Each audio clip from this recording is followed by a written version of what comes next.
Então, a gente tem a primeira pilha, né? Que é a pilha que a gente utiliza como exemplo, é a pilha de Daniel. O princípio, então, é o mesmo até hoje, tá, gente? E o que que é isso? Vocês vão ver que aqui no livro, né, no livro de vocês, tá tudo detalhado, tá? E eu vou passar mais pelos desenhos, para eu explicar no desenho, e vocês vão lendo aí também no livro de vocês. A pilha de Daniel é uma pilha de zinco e cobre, então ele utilizou dois metais, zinco e o cobre, e ele descobriu que o zinco oxida, ou seja, o zinco perde elétron, lembram disso? E o cobre reduz, ele recebe elétron, tá? A pilha, então, de zinco e cobre, ela é um processo espontâneo em que sempre, gente, sempre na pilha alguém oxida e alguém reduz. Lembra que eu falei aula passada? O processo de oxirredução, ele não acontece sozinho. Por exemplo, uns só oxidam ou só reduzem. Não.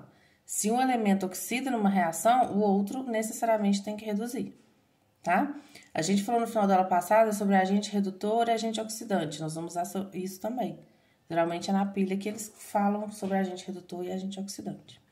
Beleza? Bom, aí, aqui tem toda a explicação, mas eu vou parar aqui, porque é aqui que me interessa.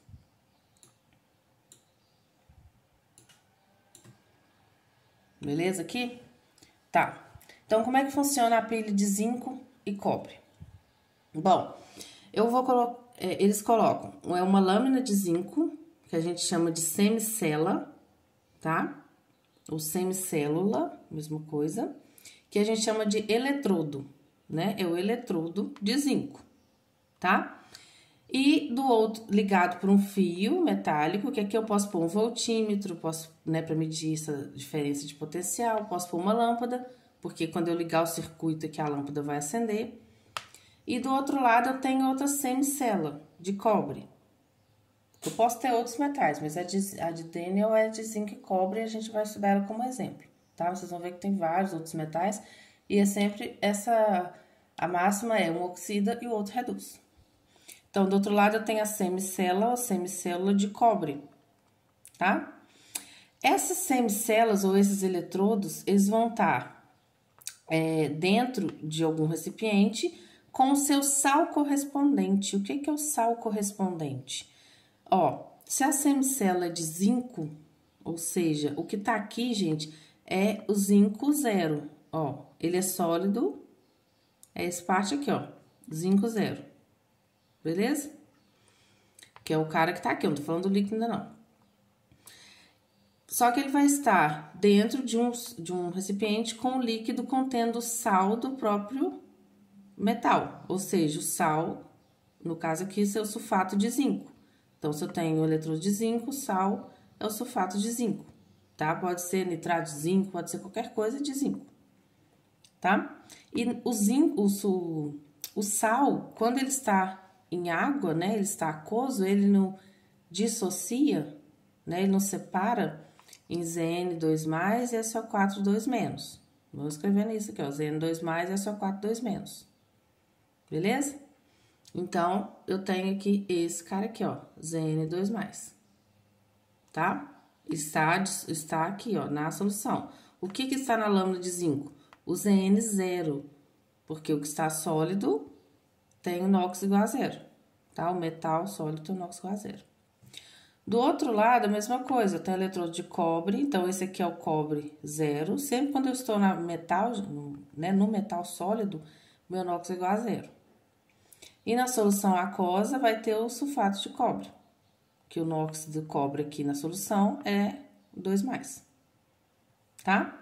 Então, a pilha é formada por dois eletrodos com seus sais característicos, um fio metálico. Então, o fio metálico é onde passam os elétrons, tá? Porque eles vão falar com vocês assim, na ponte salina, que eu vou falar sobre ela, é onde passam os elétrons. Não. Os elétrons passam no fio metálico, tá? E o que é a ponte salina? Olha só, a gente viu nessa reação aqui, ó. Vou voltar aqui atrás. Nessa reação aqui, né? Que o zinco oxida e o cobre reduz. Então, vamos lá. O zinco, eu vou falar porque da ponte salina primeiro explicar isso. O zinco oxida. Então, se ele oxida, ele perde elétron. Se ele perde elétron, para onde vai esses elétrons? Os elétrons vão sair pela lâmina, pelo fio metálico e vão até o cobre. O cobre não reduziu, então ele não recebeu elétron, então ele vai receber os elétrons, beleza? Então, o que que acontece? Tá certo, tô no lugar certo aqui. Bom, o que que acontece? O zinco, então, oxidou, perdeu o elétron e o cobre que vai ganhar esse elétron, tá? Quando o zinco oxida, ele dá elétron, ele sai do NOx 0, que é o que está na lâmina, e vai para o NOx 2+. Quando ele perde esses 2 elétrons, né, que ele vai perdendo pelo fio, ele sai da forma sólida, que está aqui, e vai para a forma aquosa. Ou seja, quando ele perde elétron, ele também sai do meu eletrodo de zinco, da minha lâmina de zinco. E vai começando a ficar porosa essa lâmina de zinco, ou seja, ela vai sendo corroída. Ah, professora, eu não estou entendendo. Vamos um exemplo. Eu tenho ali uma grade de ferro, tá? Com o tempo, vocês vão ver que ela vai enferrujando, vai ficando mais corroída. Por quê? Porque o ferro oxidou em contato com o oxigênio e com a umidade, né? Quando o ferro oxida, gente, sempre quando vai oxidando, vai ficando mais poroso. Por quê? Porque quando ele perde elétron, ele sai da condição de sólido e vai se depositar em algum lugar. Aqui eu tenho a solução, então o zinco 2+ vai para a solução, tá? Se no caso do ferro lá da minha grade de ferro, vai para o meio ambiente, né? Vai sumindo, vocês vão ver que vai cair naquele pozinho e depois vai, né, vai ficando bem minúsculo e tal, até sumir. Entenderam?